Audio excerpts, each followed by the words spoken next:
Vamos já passar para o segundo tema, teremos outras oportunidades. A nossa segunda apresentação de hoje vai ser feita pela nossa oradora, a doutora Jasmine Obezak. Ela, que é psicóloga também, psicóloga clínica especializada em crianças e adolescentes, é suíça e angolana, viveu 22 anos na Suíça, onde fez toda a sua formação em Genebra.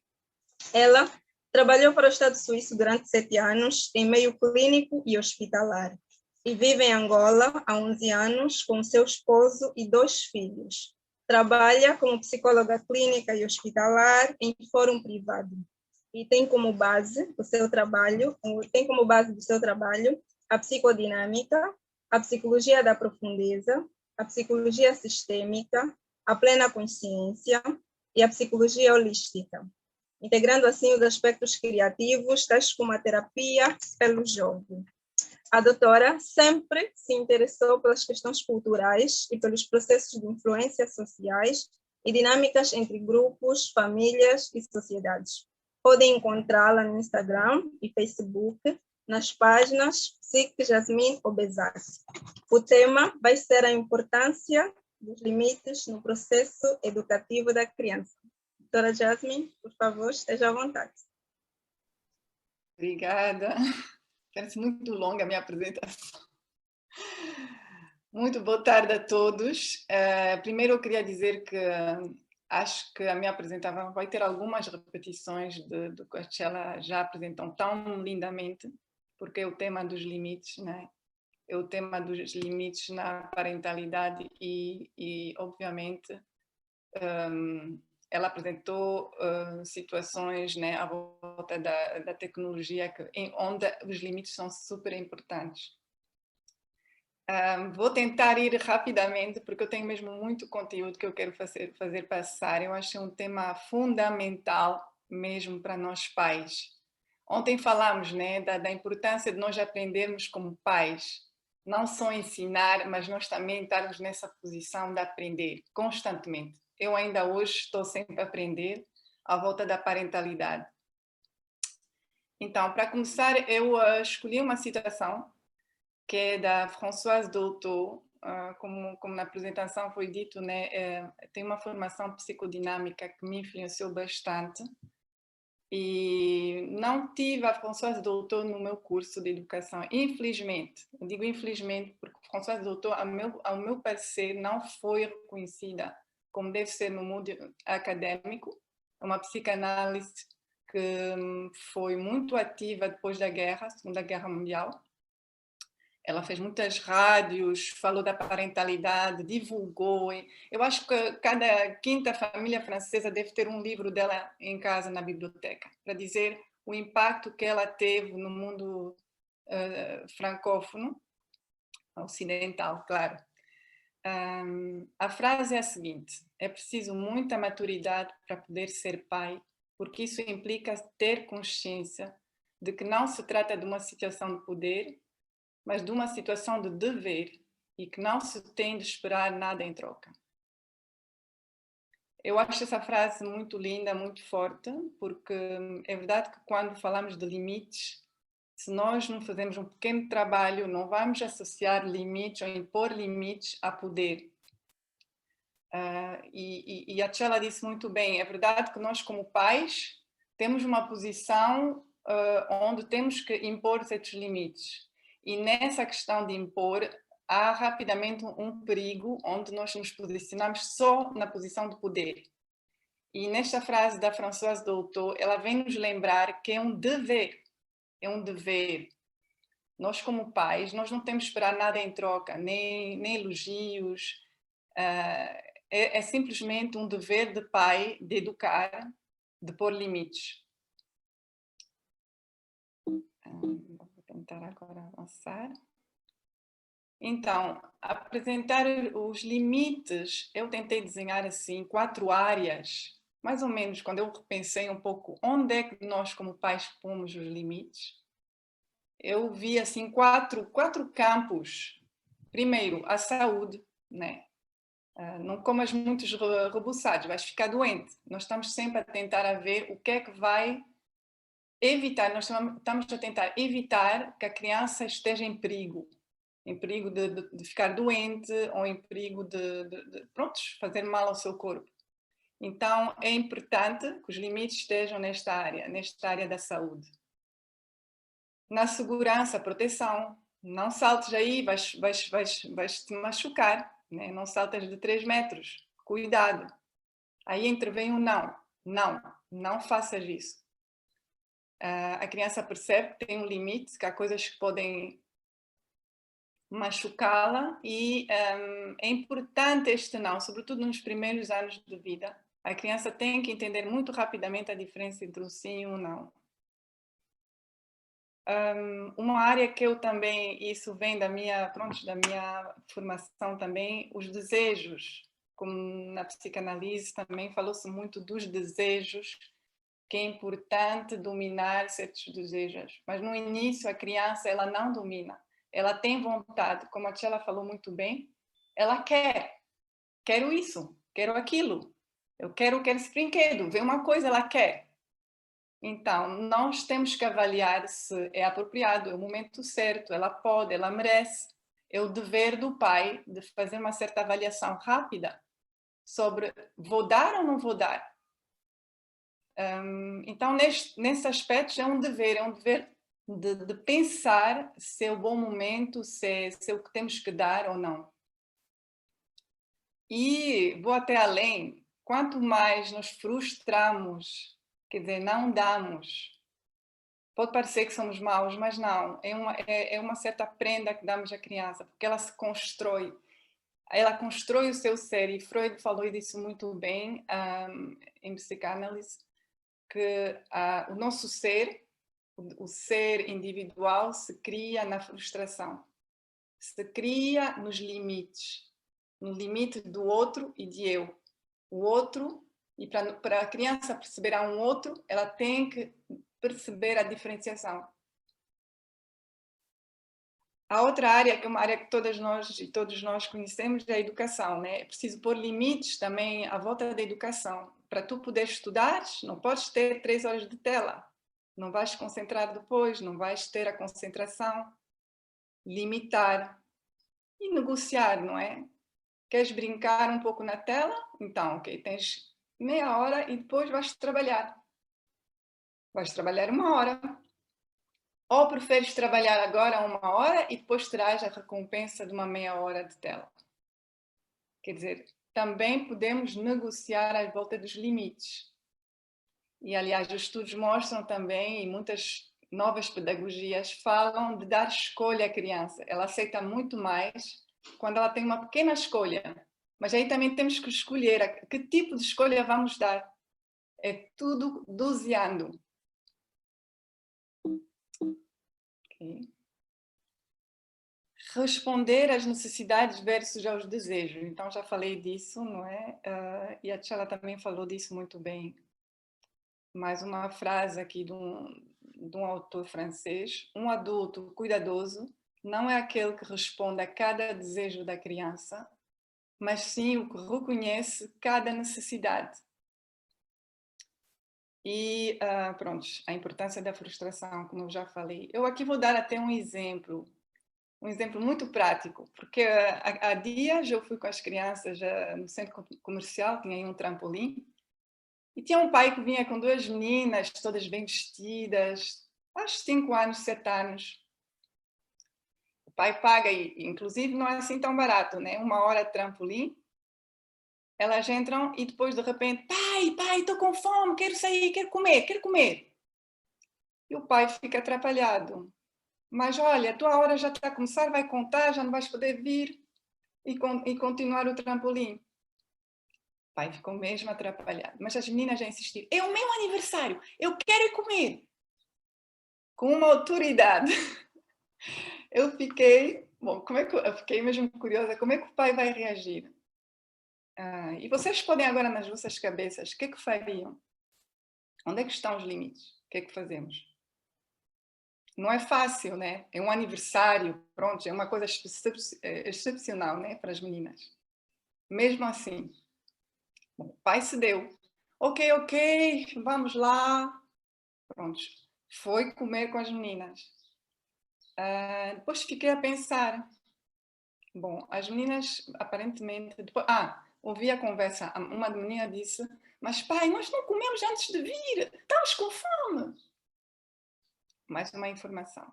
Há uma necessidade básica e, se calhar, onde é que está o dever do pai? Onde é que está o dever? Se tinha previsto uma saída com as crianças, se calhar era de antecipar e pensar, bom, elas não podem ir sem comer. Muitas das vezes nós temos que antecipar. É também um dever de pai de antecipar a situação. A criança não pode processar, ela vê, eu quero o trampolim, vai no trampolim, senta a fome depois, vamos ralhar a criança porque está com fome. É a necessidade, não é? É aí que está também, não é só falar de limites, mas ver o quanto é complicado ser pai, é que nós temos que avaliar. Nessa avaliação entra muita coisa. E a avaliação tem que ser rápida. Pronto, então, as birras, muitas das vezes eu observo, também nos centros comerciais, criança que faz birra. Eu quero isso. Muitas das vezes a birra chega também porque já passamos 3 horas na loja. A criança está cansada, já não aguenta, e a linguagem da criança é fazer uma birra. No fundo ela está a dizer, eu estou cansado, gostaria de ir para casa, mãe, leva-me, tira-me daqui. Não é o brinquedo que ele quer.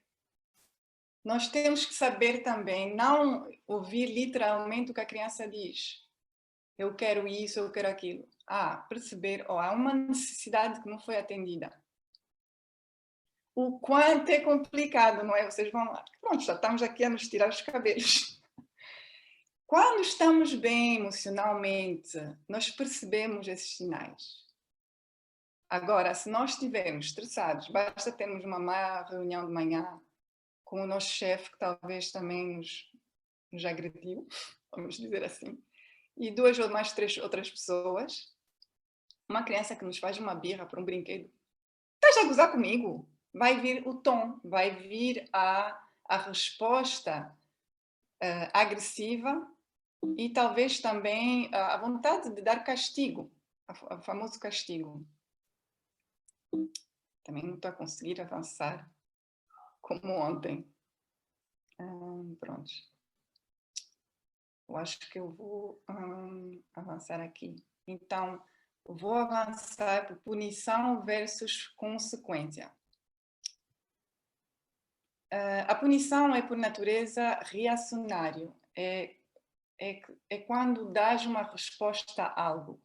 Então, como nós dissemos antes, a punição muitas das vezes vem não de maneira pensada.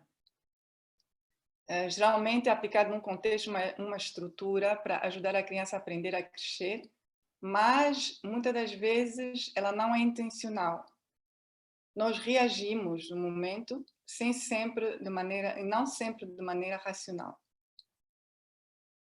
Nós muitas das vezes ficamos chateados e, bom, na hora pensamos o castigo. Isto também é uma questão que eu queria trazer aqui, eu sou muito contra os castigos assim, bom, então ficas 3 dias sem ver a televisão. E muitas das vezes são castigos exagerados. Não é 3 dias, é 3 semanas. 3 semanas é como um mês para uma criança de 8 anos ou até de 5 anos. Depois de uma semana ela já esqueceu porquê. Porquê que ela não pode ver a televisão, não pode estar na tela, ou porquê que já não tem acesso aos brinquedos. Então, muitas das vezes eu tive que explicar também na minha prática como psicóloga escolar e vendo pais que não se trata de punição, mas tem que ser uma consequência imediata que a criança pode sentir no momento. Por quê? Por que que eu não tenho acesso a isso? Por que eu fiz isto? Então, ela tem que fazer um relacionamento entre o que ela fez e a consequência. Por exemplo, uma criança que pintou os muros, né? Recebeu lápis novos e pinta os muros. Nós queremos dar uma lição, né? A lição podia ser um castigo. Escreve 10 vezes, eu não pinto os muros. Pronto. No castigo, na lógica do castigo seria isto. Só fica no teu canto, reflete Eu já ouvi muitos professores a dizerem, vais pensar na vida, sente num canto. A criança não pensa na vida, não pensa no que ela fez. Se nós pensarmos versus consequência, nós dizemos, olha, como é que tu podes reparar isto? Tu vês que o muro está sujo agora. Como é que podemos reparar? Propor a esponja, o sabão, a água. E mesmo que ela não faça muito bem, estarmos com ela a lhe ensinar como limpar e reparar o ato. Acredito que num ato de reparação educativa e pedagógico, a criança aprende mais sobre o erro do que se ela tem só um castigo. Um castigo interminável. Sobretudo, estou a falar dos castigos muito frequentes que acontecem. Então, eu vou mais uma vez bater na tecla consequências, isso vem tudo da psicologia positiva, se querem procurar mais é só pôr psicologia positiva, educação, e vocês vão ter muita coisa à volta disto. As consequências são naturais, são diretamente ligadas ao acontecimento. A criança entende de maneira lógica o porquê do limite, então é love and logic, né? A criança entende com amor o que ela errou, porquê, e ela tem a tendência a não repetir, porque entendeu. Há um trabalho cognitivo que está-se a fazer com a consequência. Permite a responsabilização, como a Tchela também falou, que era muito importante a criança ser responsabilizada, permite a criança perceber as coisas, aprende, é um ato pedagógico, e a criança é vista como um ser que erra, mas está em processo de aprendizagem. E está tudo bem de errar. É outra mensagem que também temos que passar muito mais. É ok de fazer erros. No paradigma punições, castigos, físicos ou não físicos, ralhetes, aí não tem ligação com o ato repreendido, a criança acumula raiva e rancor, fica num canto, não processa o que aconteceu, não consegue processar as emoções que estão ali a invadir, promove a tendência a mentir, e isso eu posso também, sobre base de muitas famílias que eu segui com estilo educativo mais autoritário, o que eu vejo é que a criança tende a esconder a verdade. Ela desenvolve a capacidade de a fazer tudo que o pai quer à frente, o sorriso, a desculpa, tudo isso, mas ela não interioriza a regra, né? Falamos das regras, e ela mente, ela esconde e ela manipula. Num outro caso, podemos ter também quando é muito agressivo, uma criança inferiorizada, que se sente mal, que interioriza, eu não sou um bom menino. Quantas vezes eu já te repeti, estás sempre a fazer essas mesmas estupidezes?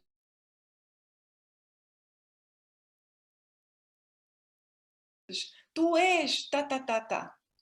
Então, ela interioriza, eu não sou um bom menino, eu não consigo. Não sei se estão a ouvir. Estamos sim. Ok. Vou continuar. Então, algumas alternativas do que fazer antes de punir, né? Em que temos que pensar, e não é fácil. Nós temos que pensar em, agora, dar uma informação. Nós falamos de educar é informar também. Em vez de ralhar, olha, entornaste o copo, está todo o leite, agora está no chão. Em vez de dizer, como é que fizeste isso? Muitas frases, às vezes a criança nem tem a percepção que ela fez o que ela fez. Né? Então, falar pouco e mostrar, e aí estou a falar das crianças mesmo, vamos dizer, até os 7 anos, porque pronto, depois é outra história também. Mas o falar pouco eu acho que dá até a adolescência. O falar pouco é muito importante. Nós, dar muitas lições às crianças de moralidade, falar horas, entra aqui e sai aqui. É preciso mesmo atos concretos. Outra coisa que eu pus, iniciar a frase com eu. Isso parte comunicação não violenta. Vamos tomar, para não ser sempre crianças, o exemplo do adolescente que volta, nós dissemos 7 horas, volta às 8 horas. Bom, volta ele todo à vontade e nós estamos assim, bem zangados, não ficamos perto do telefone, ele não atendeu, não explicou onde está, então a vontade é dar o ralhete, aquele grande ralhete e dizer, como é que fizeste, não respeitas as regras, pronto. Uma das dicas essenciais, eu diria, começa por eu. Eu estava muito estressada quando eu não recebi nenhuma notícia tua. Eu fiquei preocupada. Eu gostaria, e depois trazer as expectativas, o que é que esperamos. Muitas das vezes nós ralhamos, mas não dissemos antes do que é que nós precisamos. O que é que nós também temos necessidades, como pais. E quando nós trazemos essa linguagem, que não é fácil, é uma aprendizagem, é uma repetição que temos de ter, mas com o tempo, quando nós aprendemos a começar as frases por eu em vez de tu, né? Podem até usar esse, eu sempre, nas minhas aulas com as crianças, eu digo, olha, usa este dedo contra ti e diz eu, em vez de apontar tu. A mensagem vai passar melhor. E até digo aos adolescentes, minha mãe não me deixa sair, E eu dou dicas aos adolescentes como abordar a questão, quando se sentem injustiçados, etc. Começa, já pensaste começar a falar com a tua mãe e dizer, eu me sinto assim, quando tu dizes que eu nunca respeito, que eu nunca faço isso.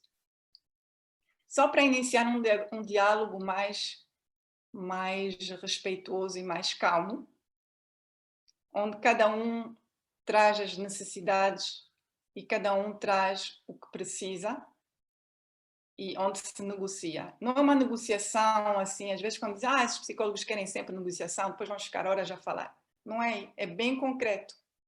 Há uma maneira de dizer a emoção, como eu me sinto, a minha emoção, o que eu preciso, eu gostaria e entregar. E a outra pessoa também pode fazer a mesma coisa. Isso no fundo, estamos a ensinar a como comunicar, até com adultos, entre adultos, mais tarde.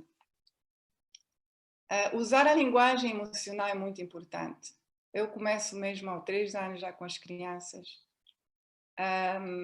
Eu tinha a minha filha para dizer, a minha filha aos 3 anos já tinha bem interiorizado essa linguagem, ensinava a todo mundo. Tu estás a machucar as minhas emoções. Aos 3 anos ela sabia dizer e ela desamorçava qualquer briga com os seus colegas através dessa questão emocional. Eu nunca ensinei, mas pronto, são coisas que ela viu, ouviu e integrou. Então é muito importante nós deixarmos a oportunidade também às crianças que são, como a Tchela disse, muito inteligentes, extremamente inteligentes. E elas percebem muito rapidamente o que serve e o que não serve. Dar também esse ensino de reparar, porque é uma coisa que não se fala muito, mas é importante transmitir, pronto, estragaste, repara. Mesmo na relação, ok, eu estou triste, como é que vamos reparar isto? Como é que vamos reparar a nossa relação? Eu agora não consigo falar contigo, vou precisar de um tempo. Não tenhamos medo de dizer isso. De dizer, nem castigo consigo pensar agora, estou tão revoltada, vou precisar de um tempo. Não precisam decidir logo na hora, porque às vezes também temos essa pressão, né? Pai, eu tenho que saber fazer, dizer. Podemos só admitir, agora eu estou muito magoado. E é essa questão da vulnerabilidade. Autoridade e vulnerabilidade não se contradizem. Nós podemos ter autoridade e mostrar vulnerabilidade. Agora há toda uma corrente que fala muito disso. Doutora, só temos 10 minutos. 10 minutos? Ai, bom, agora vou ter que fazer. Então, rapidamente, nós temos que escolher. Ontem a Anice disse uma coisa que eu gostei muito, né? Parem vocês, parem. Ela nos chamou a parar e a pensar o que é que nós queremos. Eu vou continuar a mesma tecla. O que é que nós queremos? Queremos uma criança sujeito, ou uma criança objeto. No sujeito, ela começa a fazer escolhas, ela se sente responsável pelos actos, ela entende que tem um poder de decisão, ela reflete, ela tem autonomia. Sinceramente, através do ato de, entre aspas, punição como consequência ou punição como castigo, se nós fizermos uma boa escolha, nós aumentamos até as capacidades cognitivas da criança. Isso vai a esse ponto. Porque para mim, e não só para mim, tem toda uma corrente, optar pelo castigo físico é a solução de facilidade. A criança não aprende muito. Aprendeu que doeu. Doeu. Já não quero mais. Não quero que me batem mais, doeu. E até, às vezes, não aprende a ficar com a pele mais dura. Ai, agora quero até... Olha, já consigo chapada com chinelo. Já ouvi isso. Agora a mangueira já não me faz nada. E para dizer uma coisa, é cultural. Porque eu, sim, cresci no meio de uma mãe suíça, é verdade, de um estilo permissivo, não tenho medo de dizer, de educativo, mas vivi tempos na escola congolesa e foi uma experiência mesmo quase traumática, onde vi a cultura do maltrato físico normalizado. E vi também aquela questão de mentir, todos quase tinham aptidades incríveis a mentir, o que eu não sei fazer muito. E eu quase sempre dizia toda a verdade à minha mãe, eu era daquelas mesmo a abrir todo o jogo. E eu vi a diferença entre estilos autoritários, onde as crianças escondem e tornam-se, prontos, manipuladoras.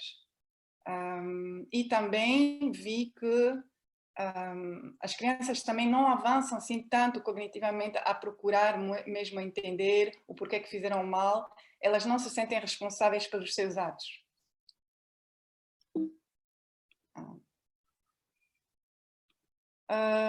Então, essa parte eu acho que eu vou deixar de lado, mas eu diria só, é importante também ver que às vezes nós temos também que ouvir que quando a criança ultrapassa um limite, não é porque ela é desafiadora, nós temos que ver também que há situações, divórcios, nascimento de uma outra criança, que faz que a criança mude de comportamento e tenda a ser mais desafiadora e procura a puxar os limites. Então, bom, sim, vamos pôr os limites, mas vamos também sentar à noite então e dizer, filho, então, o que é que se passa?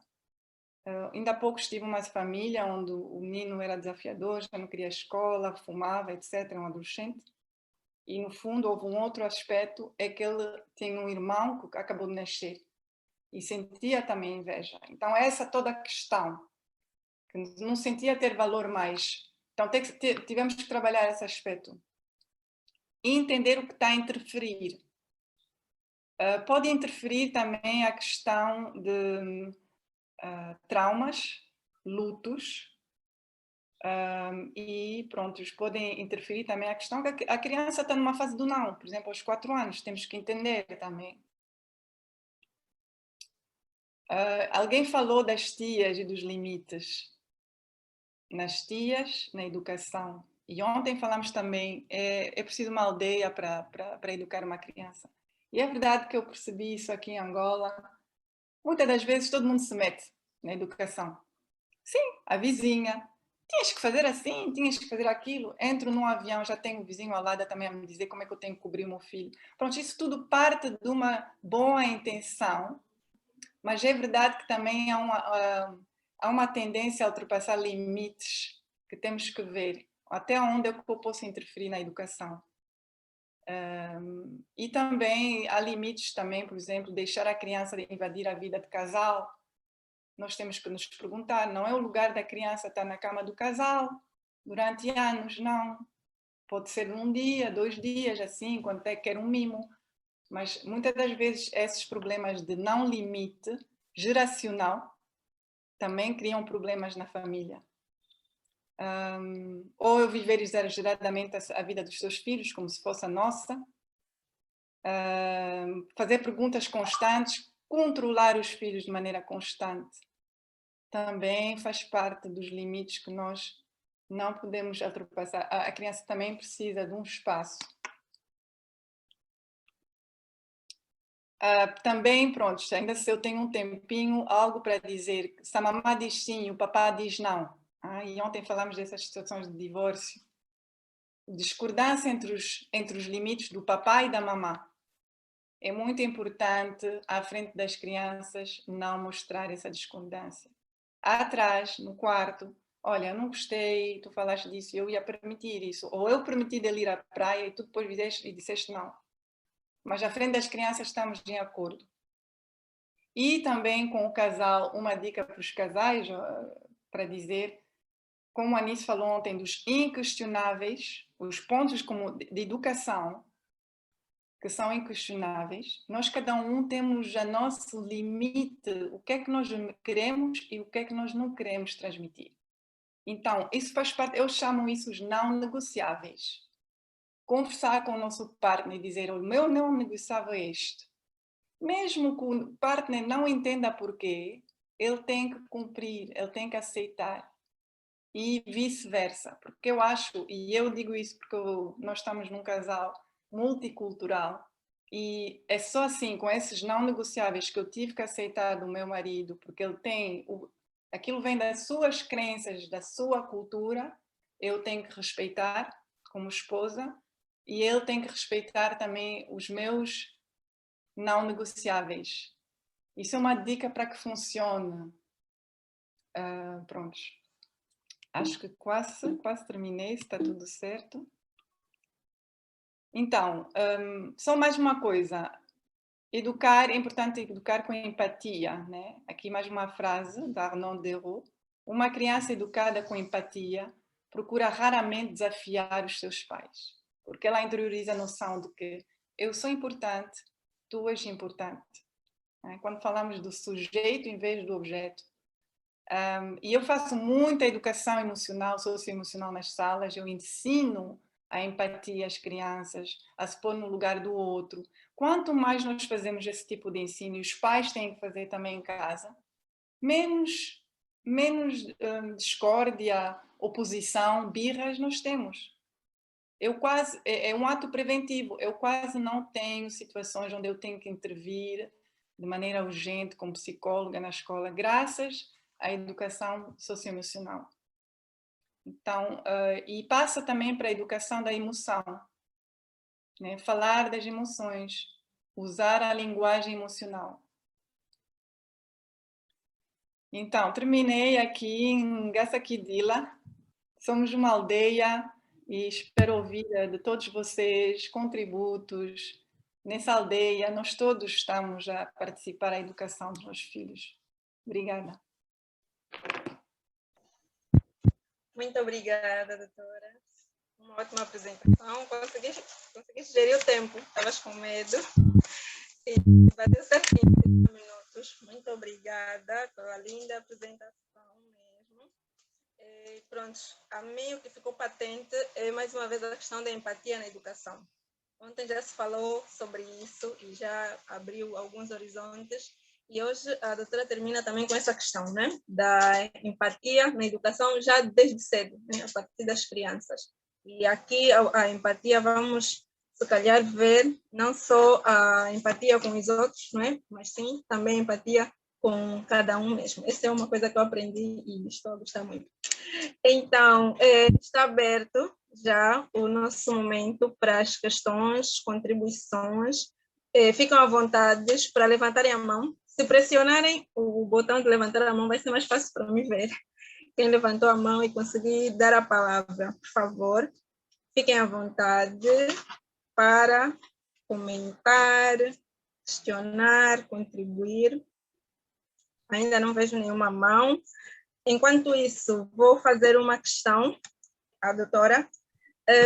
Falou um bocadinho da sua experiência. No final disse que hoje não vê assim tanta urgência, não é? A lidar com as crianças, principalmente nessa questão do comportamento, tudo porque já tem essa questão da educação socioemocional desde cedo.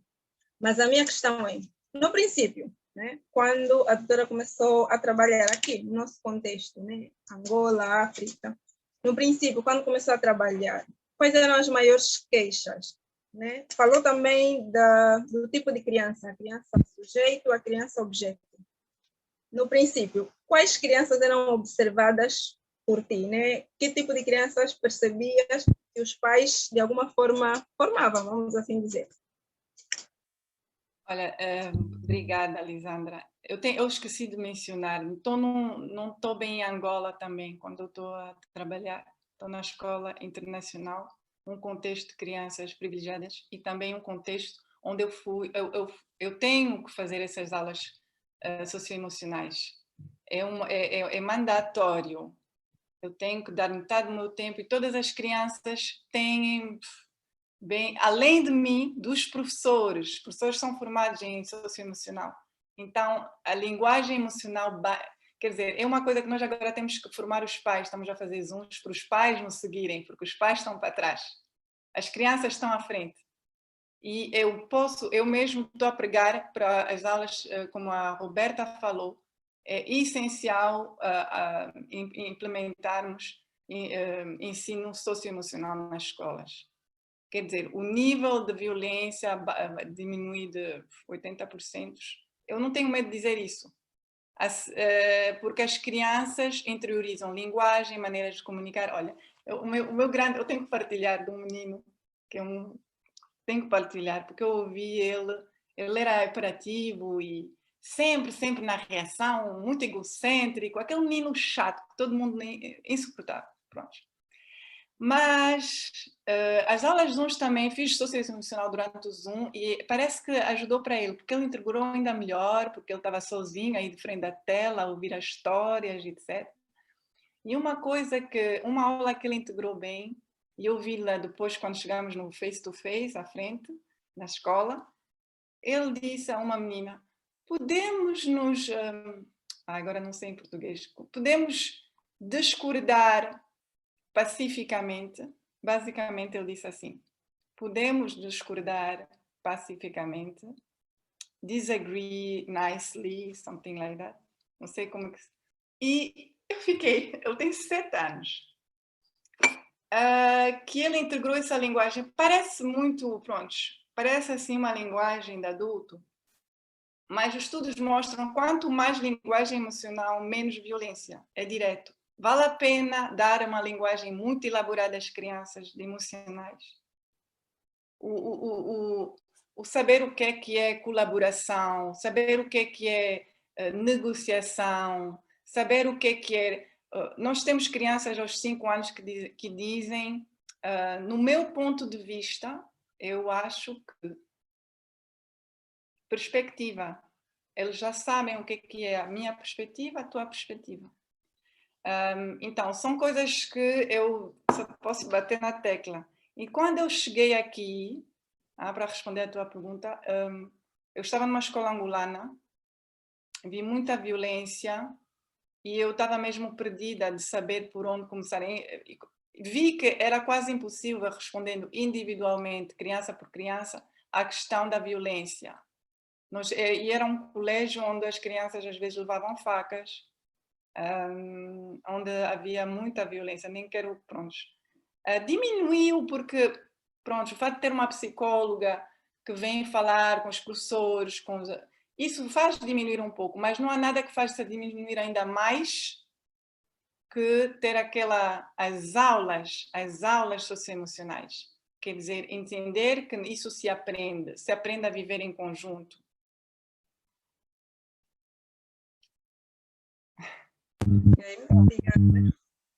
Muito obrigada pelo esclarecimento. Então, caríssimos participantes, acredito que todos conseguiram interiorizar algumas coisas. Então, se alguém quiser fazer uma questão, se alguém quiser fazer uma contribuição, fica à vontade, né? A doutora está disponível para responder. Ela falou, entre as coisas que ela falou da diferença entre a punição e as consequências, né? E aqui, no nosso contexto, nota-se muito essa questão da punição. Então, podem dizer, quem já tem essa diferença bem patente entre punição e consequência, e quais são os métodos, né, que têm utilizado para impor limites na educação dos vossos filhos, para partilharem aqui conosco. E se haver alguma dúvida, também aproveitar para questionar.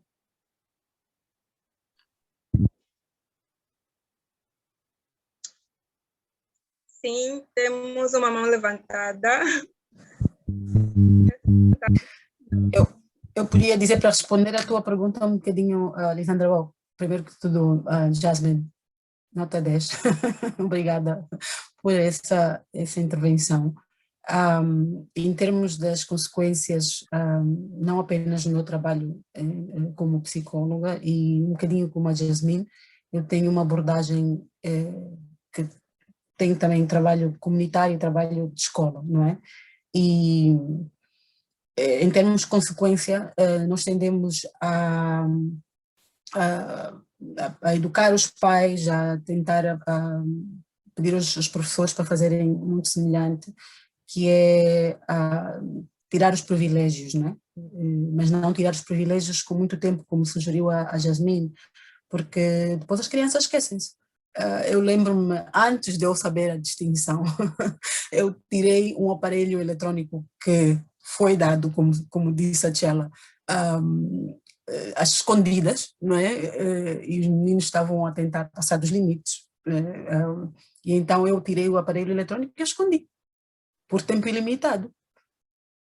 Esqueci-me de onde é que eu tinha escondido, porque eu estava a tentar punir em vez de dar uma consequência no momento. Portanto, não apenas foi uma lição para mim, ou melhor, para a criança, porque também foi para mim. Portanto, o tempo ilimitado não adianta mesmo, tem que ser tempo limitado e vamos tirar os privilégios porque são coisas que eles querem usar, que eles querem usufruir e às vezes dou-lhes muito mais do que, como a Jasmine mencionou, a surra, né? Porque para quem apanha muitas surras, depois fica tolerante das surras. As surras são importantes, não estou a dizer, as surras são importantes, portanto, a disciplina é importante, mas não necessariamente as surras, poderia dizer. Neste aspecto eu podia dizer, pronto, tem a versão retirar e tem a versão praise, dar elogio, mas um incentivo, em vez, sobretudo as crianças muito terríveis, não estou a falar aí quando mesmo saturamos todas as estratégias, que aí é mais difícil.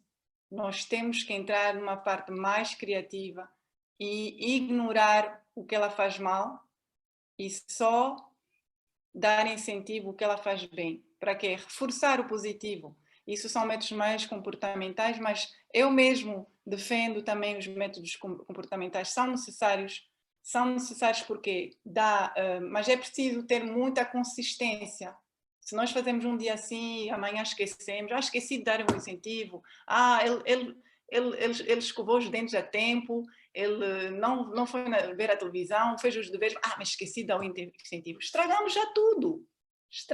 Quer dizer, um esquecimento nesses métodos, a falha do pai paga-se muito mais. Quer dizer, são métodos que é preciso mesmo ser muito consistente. Então, eu diria também consistência. Pais, não façam coisas que depois sabem que não vão cumprir. É melhor, ou promessas. Se tu trabalhares bem, vou-te comprar um gelado, vamos ir aí ali. E depois chega no dia, o pai tem uma reunião, não comprou o gelado. O estrago mental que nós fazemos numa decepção, e muitas das vezes essa criança assim terrível que chega no meu gabinete é a criança que recebeu não sei quantas decepções parentais. Já não consegue processar, então ela só age, só faz atos desrespeituosos, sem saber já porquê, porque aquilo já programou-se, ela já não sabe que é por causa disso. Temos que desconstruir e aí eu vou dar a palavra. Será que essas birras todas não são em respostas a? E no dia seguinte já não há birra, já não há confusão, porque ele recebeu um sentido. Temos que dar sentido ao que a criança faz. Então, é verdade que é difícil, porque temos que pensar, às vezes parar e pensar, olha, ele está a fazer isso por quê? Não é? Qual é a mensagem que ele está tentando dar aqui? Não é fácil, mas é um trabalho que nós temos que tentar fazer. Sim, muito obrigada, doutora. A Roberta falou. Ela concordou, né? Disse que faz todo sentido a explicação que acabaste de nos dar. E realmente é aquilo que nós temos notado aqui, né? As crianças, quando se trata de promessas, principalmente quando elas querem, não esquecem, né? Pode passar meses, pode passar muito tempo, não esquecem. E aquilo fica mesmo muito gravado na memória delas, e quando a resposta não é adequada àquilo que elas esperavam, então os comportamentos também que vão advir disso não vão ser adequados. Então, os pais, os educadores, né, têm que ter atenção a isso. Se eu não quero, é aquilo que se diz, comportamento gera comportamento, né? Se eu ter um comportamento não positivo, automaticamente o meu filho, a minha criança também pode ter um comportamento não positivo. E aí os pais, né, depois optam sempre pela questão da punição, né? A Susana levantou a mão, pode, por favor, fazer a sua questão, fica à vontade. Sim, Yasmin, obrigada pela tua participação, foi muito bom. Eu estava aqui no meio assim de uma reflexão, né? Mais uma, e eu não sei se vou fazer sentido, mas eu gostava que me ajudasse a entender, porque assim, nós, sendo pais, eu não sei se nós nesta geração queremos nos afastar daquilo que os nossos pais foram para nós, porque pronto, às vezes os pais eram mais duros, né? Mostravam menos amor, então nós queremos ser para os nossos filhos melhor. Mas o que acontece é que esse melhor que nós achamos que é melhor para eles, o que eu estou a ver é que toda a amizade que estamos a dar, todo o suporte, todos os elogios, tudo aquilo que a gente pode dar, acaba por fazê-los miúdos que são mais fracos, que têm mais dificuldade, têm mais frustrações, que com o tempo livre não sabem o que fazer.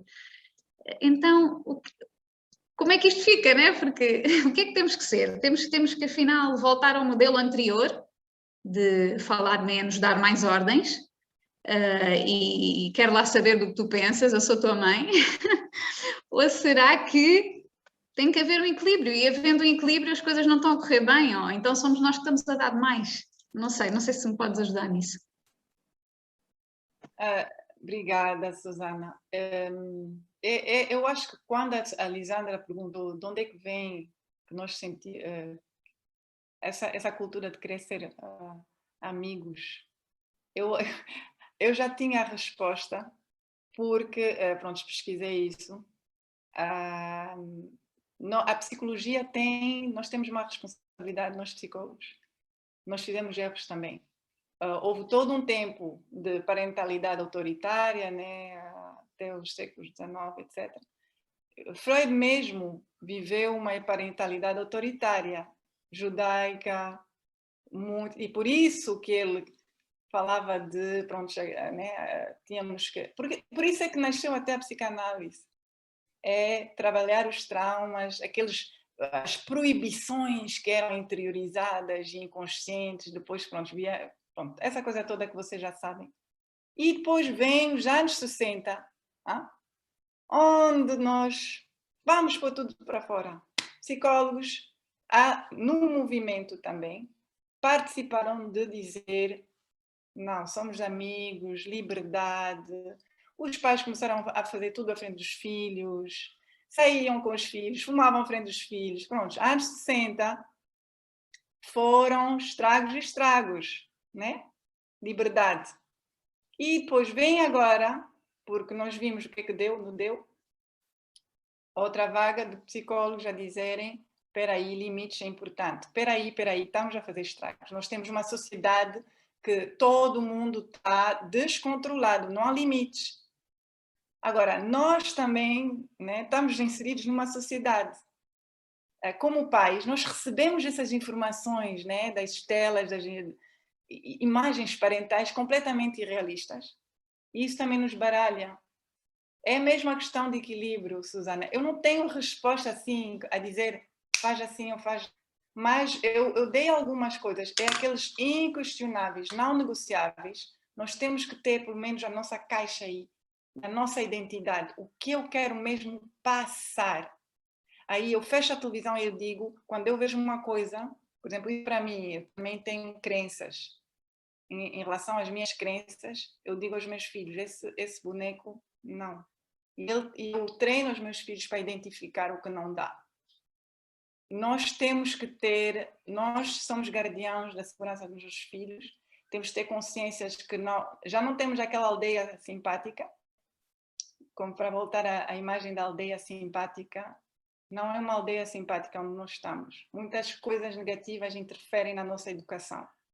As mídias, a sociedade de consumação, aliás, não quis interferir, Tchela, mas na questão da comunicação, das telas, etc., a indústria, né? Ela nos ultrapassa, nós como pais. Todos os dias temos uma armada de pessoas a tentarem estudar os nossos filhos, a ver como é que eles vão ser dependentes. E nós é que temos que fazer alguma coisa para que eles não sejam dependentes. A nossa sociedade está a treinar os nossos filhos a serem dependentes, drogados. Eu iria até a esse ponto. E os limites, um drogado ele não tem consciência de limites. Já é tarde quando é drogado, não? É muito difícil. Então nós temos que ter esse trabalho mesmo, muito de pôr os limites, dizer não, e não ter má consciência. Eu vou frustrar meu filho. Explicar com amor, é aquele limite de amor, explicar, né? O porquê. E ser consistente. Eu acho que a solução é ser consistente, dialogar e entregar amor e limites ao mesmo tempo.